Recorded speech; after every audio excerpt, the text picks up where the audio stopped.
And then finally, the Bears went defense, and they got Thomas Graham Jr., cornerback.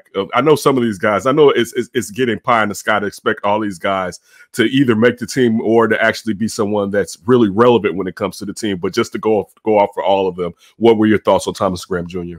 Yeah, I mean, obviously a need position. I thought maybe they'd go a little higher, for one. But I mean, value-wise, I sort of figured he'd be a third, fourth round guy, maybe early fifth. So that, they got him in a great spot, I think. And, just his play production when he did play, he opted out.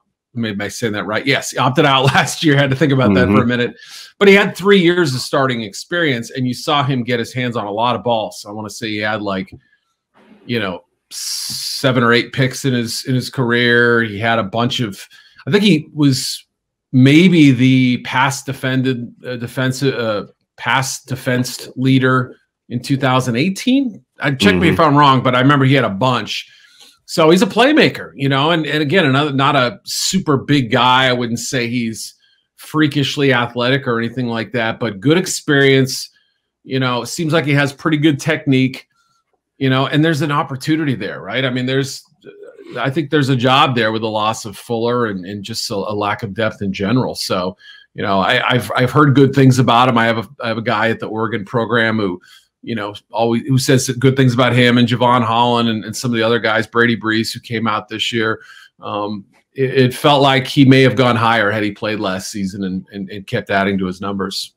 You know what? Going off of the Bears draft last year, what were your thoughts on Vildor, since he's someone who may get to snatch up that job opposite Jalen Johnson? Kendall Vildor from Georgia Southern. Yeah, he the thing that was pretty amazing was how many NFL talents he faced at receiver. And, he went against Antonio Golden Gandy and a few other guys who, I'm trying to remember who he matched up with, but they had some pretty good games that last year.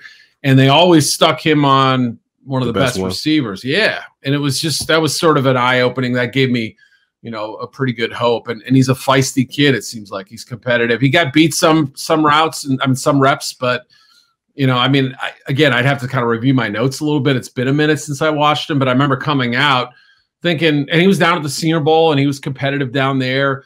Where he struggled down there were in the one-on-one drills where, only the elite cover guys seem to really have, consistent success. It's tough. You're on an island, right? It's you against the guy. They can run anywhere. So that was, the one thing that stood out. But yeah, I'll be curious to see how he fits into the mix too. And look, finishing it out on defense with Khyiris Tonga and Charles Snowden. What were your thoughts on those two players? Yeah, I mean, Snowden's really interesting because he's this sort of, body-wise, he's a little bit like Leonard Floyd.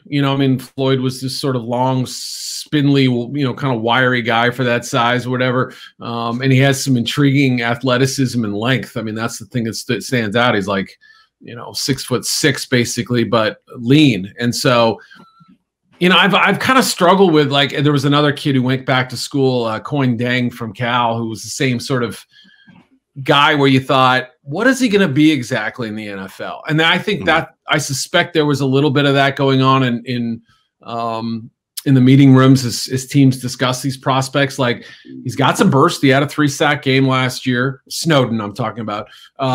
He's obviously got the length. I want to say there was an injury at the end of the year too. Correct me if I'm wrong. I believe he got hurt and missed a little bit of time.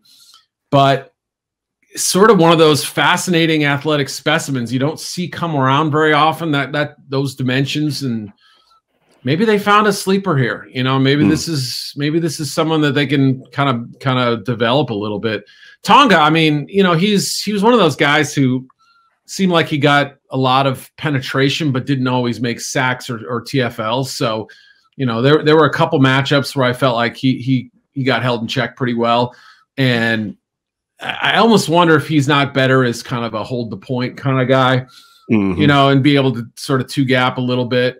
I mean, he's a big, thick, wide guy. Like, he's not very tall. The arm length is really short, but he's built like a square almost. And so, yeah, it's unbelievable watching. Just take on two guys. Just take on two guys. And like, he's got a little bit of burst. Like, he's not. I wouldn't say anything's.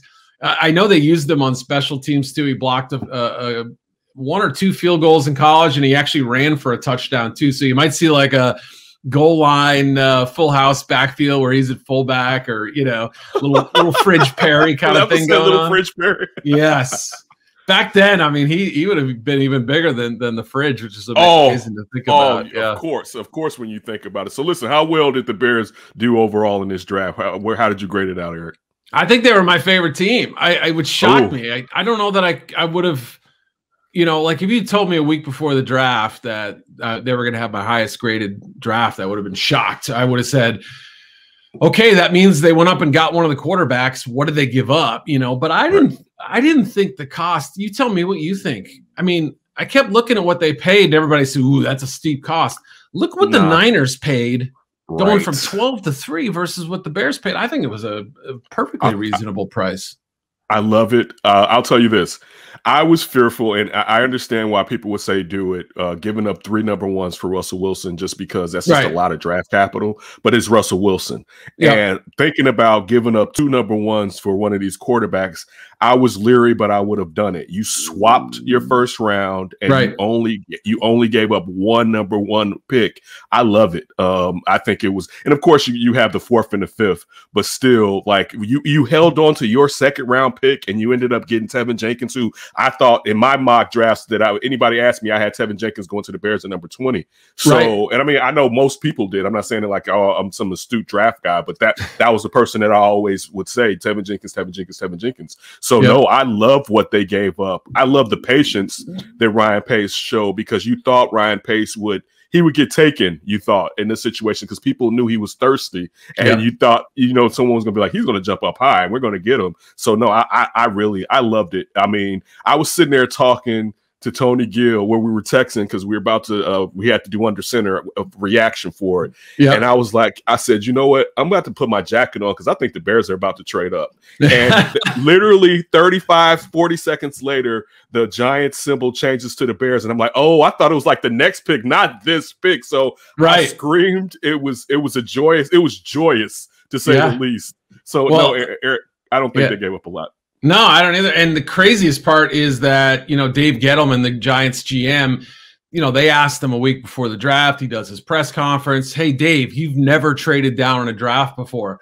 And I refuse to be fleeced. Like he was, it's not going to happen, So basically he just came out and was like, yeah, I'm not going to get taken on a deal, but I mean, I think the value is reasonable. I mean, I get it. And if Fields hits, who cares? They made the right call. Listen, shout out to Dallas and the Eagles for getting Devontae Smith so that trade can basically take place. I'm with you. Yeah. I'm with you all the way. So listen, I want you to say your division grades for everyone in the division, but also overall in the NFL, who got your worst grade?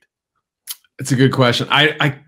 I can't remember off the top of my head. It might have been either the Texans and the Seahawks, those two, because they had the fewest picks. And okay, they didn't hit grand slams every single one of them. So I think by virtue of that, I think they were my lowest.